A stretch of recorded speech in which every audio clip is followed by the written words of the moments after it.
Central Connecticut Intergroup Speaker Meeting. My name is Peter, alcoholic. Alcoholics Anonymous preamble. Alcoholics Anonymous is a fellowship of who share their experience, strength, and hope with each other that they may solve a common problem and help others recover from alcoholism. The only requirement for membership is desire to stop drinking. There are no dues or fees for a membership. We are self-supporting for our own contributions. A is not allied sect, denomination, politics, organization, or institution. Not wish to engage in any controversy, neither endorsing nor opposing any causes. Our primary purpose is to stay sober and help other alcoholics achieve sobriety. I've asked Dana to read how it works. Hi, I'm Dana, and I'm an alcoholic, and this is how it works. Rarely have we seen a person fail who has thoroughly followed our path. Those who do not recover are people who cannot or will not completely give themselves to this simple program. Usually men and women who are constitutionally incapable of being honest with themselves. There are such unfortunates. They are not at fault. They seem to have been born that way. They are naturally incapable of grasping and developing a manner of living which demands rigorous honesty. Their chances are less than average. There are those, too, who suffer from grave emotional and mental disorders, but many of them do recover if they have the capacity to be honest. Our stories disclose in a general way what we used to be like, what happened, and what we are like now. If you have decided you want what we have and are willing to go to any length to get it, then you are ready to take certain steps. At some of these we balked. We thought we could find an easier, softer way, but we could not. With all the earnestness at our command, we beg of you to be fearless and thorough from the very start. Some of us have tried to hold on to our old ideas, and the result was no, until we let go absolutely. Remember that we deal with alcohol, cunning, baffling, powerful. Without help it is too much for us. But there is one who has all power, that one is God. May you find him now. Half measures availed us nothing. We stood at the turning point. We asked his protection and care with complete abandon. Here are the steps we took, which are suggested as a program of recovery. 1. We admitted we were powerless over alcohol, that our lives had become unmanageable. 2. Came to believe that a power greater than ourselves could restore us to sanity. 3. Made a decision to turn our will and our lives over to the care of God as we understood him. 4. Made a searching and fearless moral inventory of ourselves. 5. Admitted to God, to ourselves, and to another human being the exact nature of our wrongs. 6. Were entirely ready to have God remove all these defects of character. 7. Humbly asked him to remove our shortcomings. 8. Made a list of all persons we had harmed and became willing to make amends to them all. 9. Made direct amends to such people wherever possible, except when to do so would injure them or others. 10. Continued to take personal inventory, and when we were wrong, promptly admitted it. 11. Saw through prayer and meditation to improve our conscious contact with God as we understood him, praying only for knowledge of his will for us and the power to carry that out. 12. Having had a spiritual awakening as a result of these steps, we tried to carry this message to alcoholics and to practice these principles in all our affairs. Many of us exclaimed, "What an order, I can't go through with it." Do not be discouraged. No one among us has been able to maintain anything like perfect adherence to these principles. We are not saints. The point is that we are willing to grow along spiritual lines. The principles we have set down are guides to progress. We claim spiritual progress rather than spiritual perfection. Our description of the alcoholic, the chapter to the agnostic, and our personal adventures before and after make clear 3 pertinent ideas. A, that we were alcoholic and could not manage our own lives. B, that probably no human power could have relieved our alcoholism. C, that God could and would if he were sought. Thanks, Dana. Thanks, Dana. You're welcome. This time, please help welcome our speaker, Lori. Hi everyone, my name is Lori and I'm an alcoholic. Hi, Lori. When I first came in, I was told when I speak that I should talk about what it was like, what happened, and what it's like now. And I find that if I don't start with what it's like now, it's really hard to get there because I kind of get stuck in the past. So just a little bit about who I am today, and I say this to just help people realize that it doesn't matter where you came from, that, you know, absolutely anything is possible. I came from being a hood rat. I lived in in a very bad neighborhood and was stealing televisions and microwave ovens and selling them on Grand Avenue for enough money to get drugs and alcohol for the next 24 hours at a young age, at a very young age. And today, I am a mother. I am a responsible, respected member of society. I I have a job with a large corporation that allows me the ability to travel all over the country. I've been to meetings in 22 different states. I have 4 children that have never seen me drink or drunk. I like who I am today. Probably that I should have said that first, because I think that's probably the most important thing, and that's probably what I can attribute a lot of the other things that have happened in my life and in my sobriety to. That wasn't the case when I got here. I am also a breast cancer survivor, and I had a major bypass surgery a little bit more than a year ago. So, you know, I didn't think that I would live past the age of like 25. So to be who I am, where I am today, really truly is a miracle. I come from an alcoholic household. My father was an alcoholic for as long as I could remember. I knew that he was an alcoholic at a very young age. I heard someone that had graduated from my grammar school and gone to Shirley Frank come back to and speak to the student body about alcoholism. And I remember I was in 2nd grade, and I remember thinking, that's what my father is. I am fortunate that I was able to see my father get sober. He had, I think I had 6 years of sobriety when he came in, and he had 7 years of sobriety when he died, and he did die sober. At that time, you know, our relationship was absolutely amazing, and the only thing that I was overwhelmed with at the time of his death, was support from people in Alcoholics Anonymous. So I'm the youngest of 3 children. My mom was also, she never identified herself as an alcoholic, and she's no longer with us, but she was a closet alcoholic. We found, you know, dozens and dozens of empty bottles of gin in her bedroom when we moved. I have an older brother and an older sister. I was brought up, as I said, in a very difficult neighborhood. It was the hill section of New Haven. My family owned property on the street that I grew up on, and, you know, just refused to get out of there. And it was dangerous, you know, growing up as a young woman, young female in that neighborhood. My first drink was very young. I also went to Catholic school, so I'm a recovering Catholic as well. My first drink was around the age of, I want to say 11. I was in 6th grade, and a friend of mine asked if I wanted to go to the movies. She had an older brother that had a car, and she asked me if I could get alcohol. I was a newspaper delivery girl, and around the corner from my house was a Longini's package store, and there was a group of guys that would play craps, dice, outside the package store. And they all knew me from, you know, my paper route. So I went up to one of them and I asked him to buy me alcohol. He said, "What would you like?" And I said, "Seagram's." And in my mind, I'm thinking Seagram's 7. And he came out with a I think it was a pint of Seagram's gin. And we bought grape soda, and we did shots of Seagram's gin and chased it with grape soda. And I am the type of alcoholic, and from the first time I drank to the last time I drank, that I will drink until I can get no more, or I puke. It wasn't, I didn't pass out, I didn't black out. So we finished that pint of gin, and we went back again, and I asked this time for Seagram's 7, and got a can of 7-Up, and we did shots of that, and I did puke. But at the end of it, we planned to do it again by the end of that night, and we did.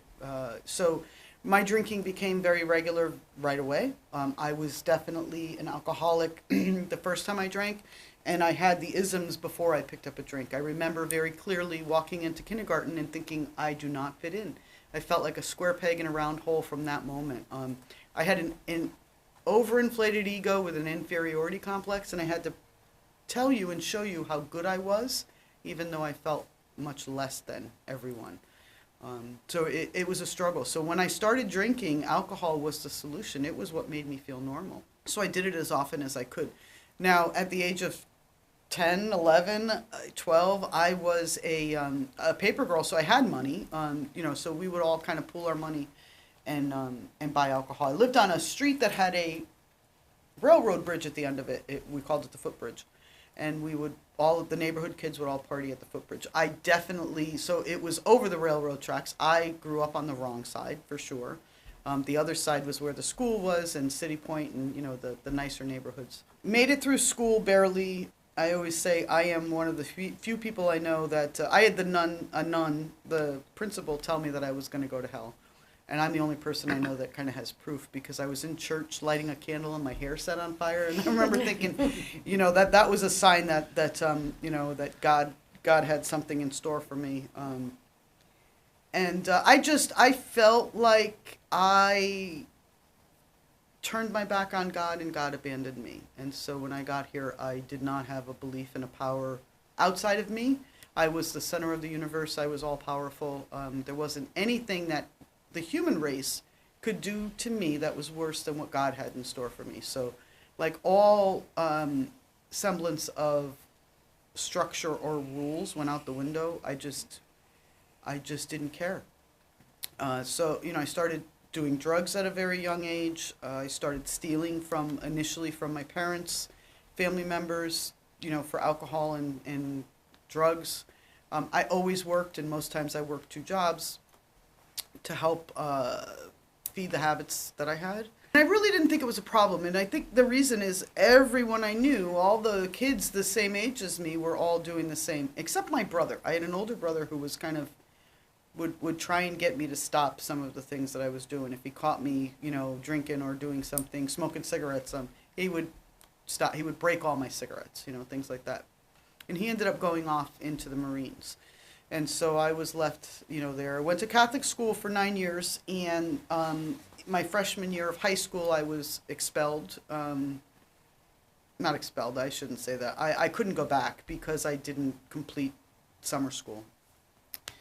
So I went from being in a Catholic school where the entire second floor was suspended for one person smoking in the ladies' room, to a public high school where everybody was smoking in the stairwells, and we were smoking pot in the stairwells with the teachers who were smoking cigarettes. So it was culture shock for me, but I loved it. I didn't go to school very much. I was smart enough to get really good grades without attending and doing very little homework, because I would pass the tests just from being there on occasion. Barely graduated, didn't stay at jobs very long. From the age of 16 to the age of 20, I probably, I had more than a dozen jobs. And I would go until people would start to see who I was or recognize that I was drinking, and then I would just quit, not go back, not give them any notice or anything like that. That was just the norm for me. Never more than 6 months, maybe a year at any one place. The job that I'm at now, I've been with the same company for 12 years. So kind of, the contrast of where I was and where I am today.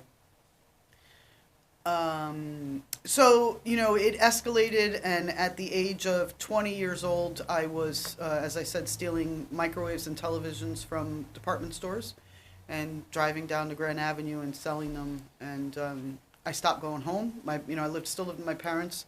I stopped going home, and my mother went like 6 weeks without knowing whether I was alive or dead. And I had a moment of clarity. I had this moment where I just stopped dead in my tracks and knew what I was doing and where it was going to land me. And that was on this, on the left side. If I continued on this path on the left side, that I was going to go to jail. There was no doubt what I was doing was going to put me in jail. I had been pulled over more than a dozen times with enough product on me to be arrested, and never ever was arrested for it. I did get a DUI at the age of 19. So I knew very clearly where I was headed. But, as a little girl growing up in a Catholic school, I had a vision of where I thought I was going to be, and that was on the right. I had this path of, there was a point where I wanted to be a nun. And so, I had this place that I thought I was supposed to go towards, and I just ended up over here on the left. And I could not see a path between the two. I could not figure out how to get from where I was on the left to where I thought I was supposed to be on the right. And, I'm 20 years old, and I think I'm grown. I think I should have the answers, and I don't. And I asked for help. I called my mom, and I told her what I was doing. And she brought me to, I'm not supposed to say where, but she brought me to a Catholic facility that tried to help. And they made me take the 20 questions that are in our schedule.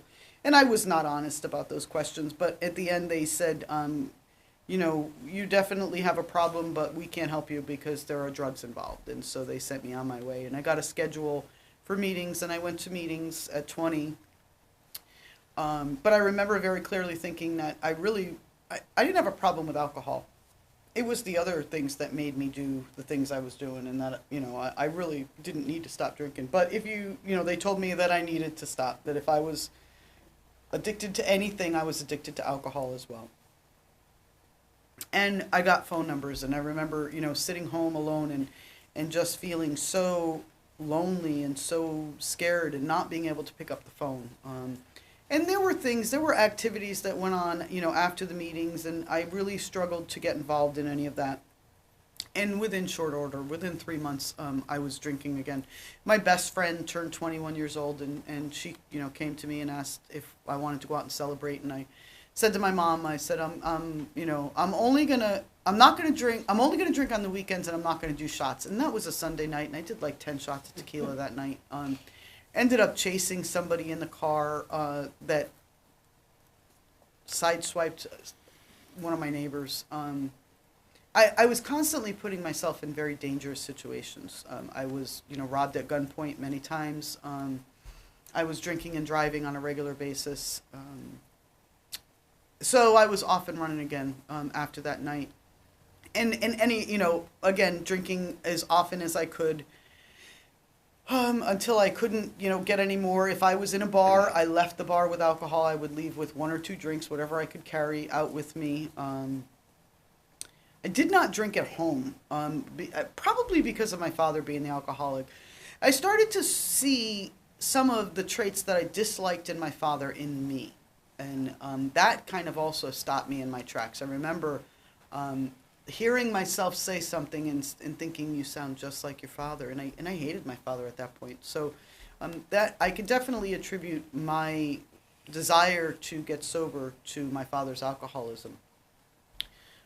So I drank for, you know, another 3 months, and met my mother again, and we worked for the same company, and the company that I worked for utilized a facility out of state, and they said they would send me, and I went to a 28-day treatment center in 1989. And did my 28 days, came back. They gave me a contact number when I came back to reach. I called her.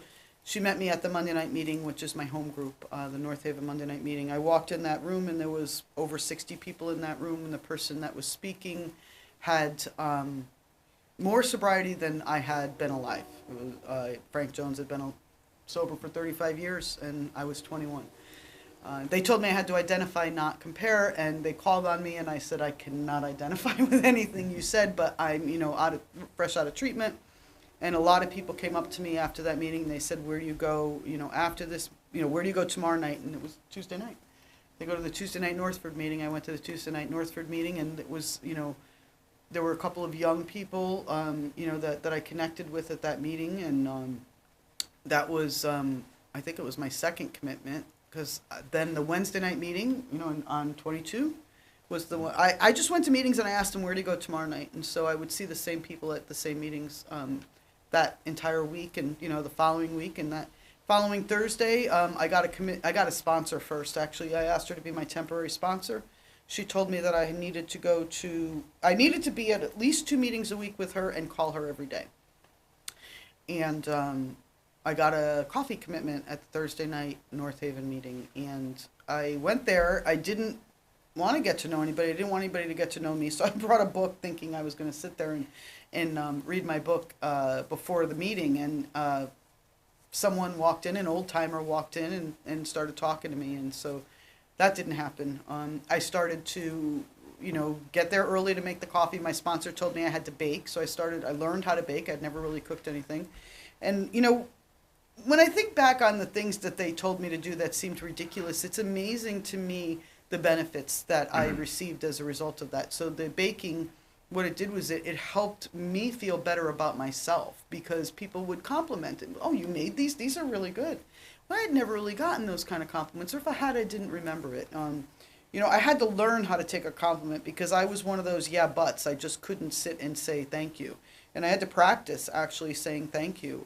Somebody would say, that's a really nice shirt. Instead of saying, well, my sister bought it, I would have to say, thank you. I like it too. So I would have to, you know, I would repeat back to them what they said to me. Because again, I still did not feel good about myself, you know, and I was told I had to find a power greater than myself. And that was a struggle for me because I believed that when I drove by streetlights, they went out because I drove by. Like, that's how powerful I was. So, you know, to find something, and all of the things that I survived in my childhood, I really believed that it wasn't God, that God was not there for me. So, you know, having to rely on this God that I thought turned its back on me was really difficult. I had to find a God that suited me, not the religion that I was brought up in. And, you know, it just had to be something other than me. And initially it was just nature, because I knew I didn't create that. I didn't make the trees or the squirrels or the chipmunks, you know, or the sunsets. So that was my initial, you know, something is greater than me. I was told that, you know, there were things that were suggested, but I was actually told there were, you know, damn well betters. Is that it? Okay. They were damn well betters. Things I had to do to stay sober. So, you know, that included the steps and getting involved and getting a commitment, staying involved. You know, I've pretty much tried to keep a commitment all the way through my sobriety. I'm running out of time, but I did drink after 12 years. My desire to be, I did not stop going to meetings, but my desire to be drunk became stronger than my desire to be sober. That was in 2001. I drank for 2 weeks. I came back in. When I raised my hand and I said, my name is Lori and I'm returning, that balance shifted and my desire to be sober became stronger than my desire to be drunk. And I have not had a drink since. You know, I practice these principles in all my affairs. Not always easy. Today was one of those days where I really had to stop, pause, practice, you know, what I believe in, what I believe to be the right things. And if I do that on a daily basis, then I have a life beyond my wildest dreams, and I am somebody I never imagined I could be. And one last thing I will say is, you know, the only thing that's the same as when I walked in these rooms is the color of my eyes. Absolutely everything else about me has changed. And I am ever so grateful for that. I can't say enough about how lucky I am to, you know, to be a member of Alcoholics Anonymous. So thank you. Thank you, Lori, for your story. You know, we go way back, you know, Norford, Tuesday night when, you know, we were the youngest people in the room at the time, you know, and, you know, you talk about, you know, your dad. You know, my dad was in the fellowship also, and it's incredible what this program has given us back, our fathers, and we gave them back our children, their children, you know.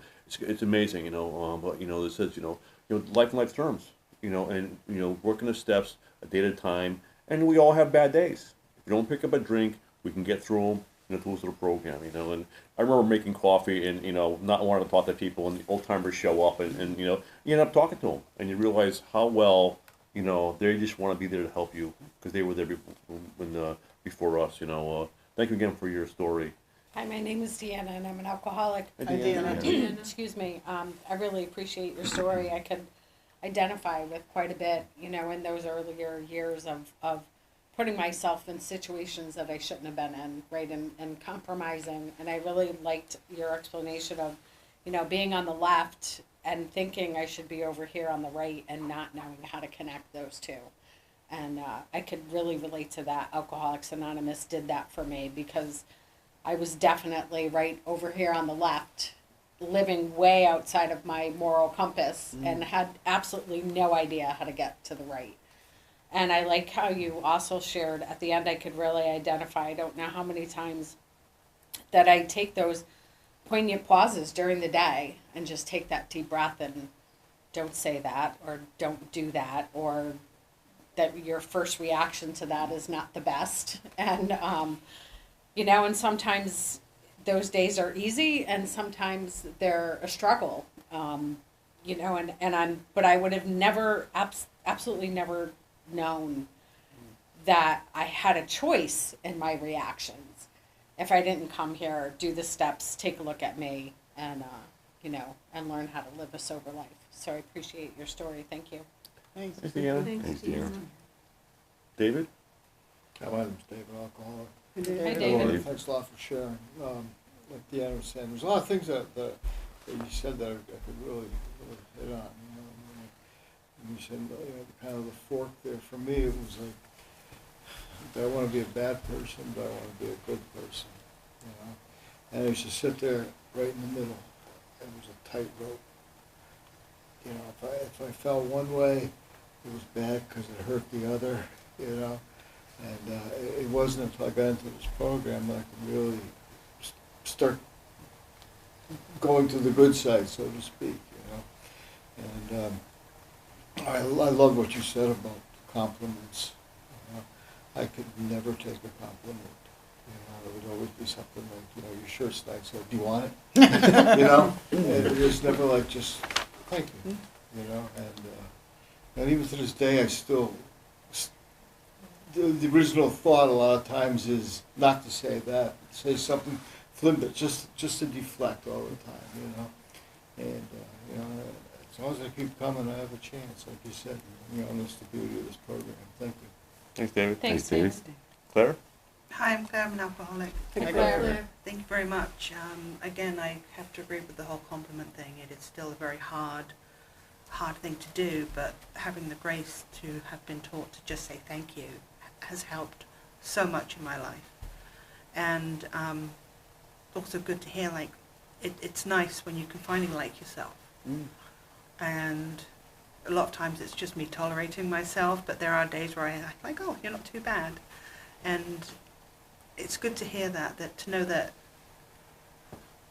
being a woman, alcoholic, and being in AA, that the feelings are we all have the same, and also the men, I'm sorry, all go through the same thing and have these doubts, and we do things that no one would do in their right mind, and we weren't in our right mind. And that's the disease of alcoholism, and just coming into the rooms and working the program really makes huge differences, no matter how far bad you think it is. And so thank you very much. Thank you. Thanks, Claire. Thanks, Claire. Kathleen? Kathleen, alcoholic. Hi, Kathy. Grateful to be sober today. It was great to hear your story. I really appreciated it. I too came to the rooms very young and learned how to grow up here, and for that I'll be very grateful. So good to hear you. Thank you. Thank you. Thanks, Kathleen. Lisa? Hi, my name is Lisa. I'm an alcoholic. Hi, Hi, Lisa. Lisa.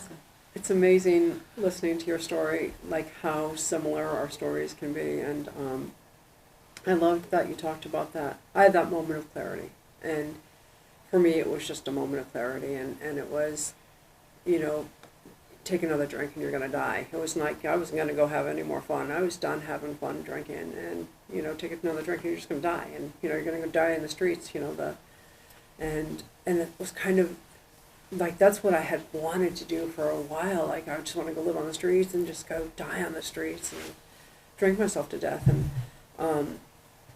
And I'm so grateful that God intervened for me and was like, no, that's not the plan for you. And you know who I've become since then. And I love that everyone talked about taking the compliment, because it's still years later. If somebody says, hey, I really like your sweater, I'm like, oh, I got it, you know, at the thrift shop, or I got it here. Like, I can't just be like, thank you.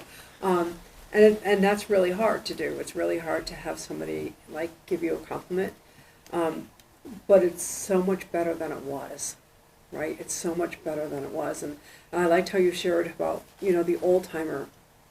For me, the old-timer caused me a resentment that my sponsor wouldn't let me give up a coffee job until I got rid of the resentment towards the old timer that was trying to help me. And now I get to be the old timer that gives the resentments, and you know, I'm kind of grateful for that. Thanks. Thanks, Lisa. He's coming to the end. Let's once again thank Lori for speaking for us tonight. Thanks, Lori. Thanks for having me. And we'll end with the responsibility statement. I am responsible when anyone, anywhere reaches out for help. I want the hand of A always to be there, and for that I am responsible.